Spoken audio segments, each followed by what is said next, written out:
The morning she realized she could no longer feel the sun on her legs was the morning the world went quiet. It was a bright, ordinary day, the kind that smelled like dust warming on pavement and sounded like distant traffic humming with life, but for Mireia Salas, time collapsed into a single breath that never fully escaped her chest. 3 years of paralysis would follow that moment, 3 years of waking to daylight that mocked her stillness, 3 years of being alone in a small apartment where the clock ticked louder than her own thoughts. She had survived the accident, the doctors said that word with pride, but survival felt like a hollow victory when every morning arrived without promise. If you believe in kindness, in second chances, and in the quiet miracles that happen when people show up for each other, take a moment right now to like, comment, share, and subscribe to the channel Kindness Journal. Stories like this live because people like you believe they matter.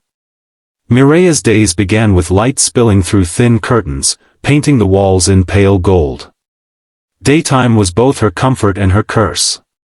Nights were heavy and endless, but daylight forced her to remember who she had been before the crash, before the careless red light and the screaming metal and the sudden stillness of her body. She had once been a woman always in motion, a community librarian who loved recommending books to strangers, a runner who greeted the sunrise on empty streets. After the accident, her world shrank to a wheelchair, a narrow kitchen she could barely navigate, and a window that framed the same slice of sky every day. Friends visited at first, bringing flowers and hopeful smiles, but life pulled them away, as it always does. Pity grew uncomfortable. Silence was easier. The isolation was not loud or dramatic. It seeped in slowly, filling the corners of her days. Meals were simple and often cold by the time she finished them.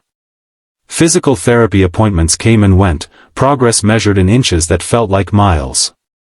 The worst hours were late morning, when the sun climbed high and laughter drifted up from the street below. Children walked to school, couples argued gently over coffee, and Mireia watched it all as if through glass, present but unreachable. She spoke to no one for days at a time, her voice growing unfamiliar even to herself. 18 months into her paralysis, during a routine daytime appointment at the library's outreach program, a volunteer was assigned to deliver books to her apartment. His name was Alaric Bloom, a soft-spoken man with a calm presence that seemed to slow the air around him. He arrived on a Tuesday morning with a canvas bag full of novels and essays, sunlight clinging to his jacket as if it had followed him inside. He did not look at her with the careful sadness she had come to expect. Instead, he looked at the shelves first, then the window, then finally at her, as if he were stepping into a story already in progress. Alaric was not there to fix anything. He did not ask intrusive questions or offer inspirational speeches. He simply unpacked the books and asked which one she wanted first, his voice steady, unassuming. When Mireia admitted that holding a book for long periods made her arms ache, he offered to read aloud. It was said casually, without ceremony, like suggesting a cup of water. That was how it began, not with a grand gesture, but with a man sitting by a window on a bright day, reading words into a room that had been starved of sound. He returned the next day, and the next, always in the daytime when the light was strongest. 18 months became a rhythm measured not by calendars but by chapters. Alaric read everything from poetry to travel memoirs, his voice changing subtly with each story, never dramatic, always sincere. Mireia found herself listening not just to the words, but to the pauses between them, the way he breathed, the way he noticed when the sun shifted across the floor. Slowly, her apartment stopped feeling like a holding cell and started feeling like a shared space. The challenges did not vanish. Mireia's body remained stubbornly still, pain flaring unpredictably, frustration boiling over without warning. There were days when she could not bear to hear another story about distant places or walking characters, days when anger pressed against her ribs until she wanted to scream. Alaric never pushed. On those days, he read essays about resilience, or he read nothing at all, simply sitting nearby, letting the daylight do what it could. His consistency was the most radical kindness she had ever known. As months passed, something inside Mireia shifted. The stories awakened parts of her she thought were gone. She began to imagine again, to feel curiosity instead of dread when morning arrived. She started asking Alaric to bring specific genres, then specific authors. She rediscovered her own love for language, for how words could carry a person beyond the limits of flesh. Daytime became less of an enemy. It became a collaborator, illuminating the pages, warming her skin, reminding her that life was still happening, even if it looked different now. Alaric never missed a day unless illness truly prevented him, and even then he sent notes with other volunteers. 18 months of reading meant 18 months of showing up when it was easier not to. Mireia learned small details about him through the books he chose and the way he reacted to certain passages.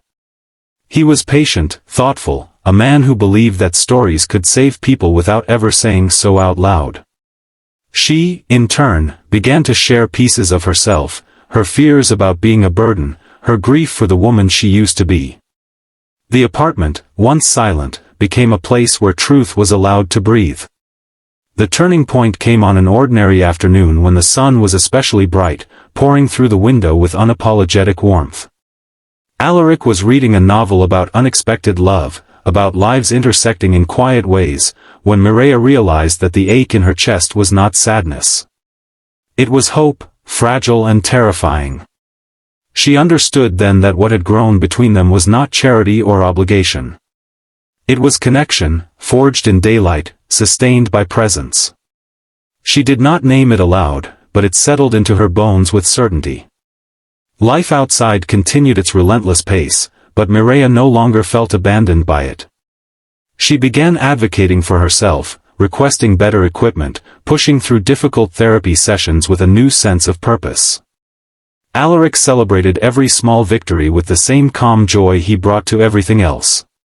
When she managed to sit upright for longer periods, he adjusted his reading position so she could see his face.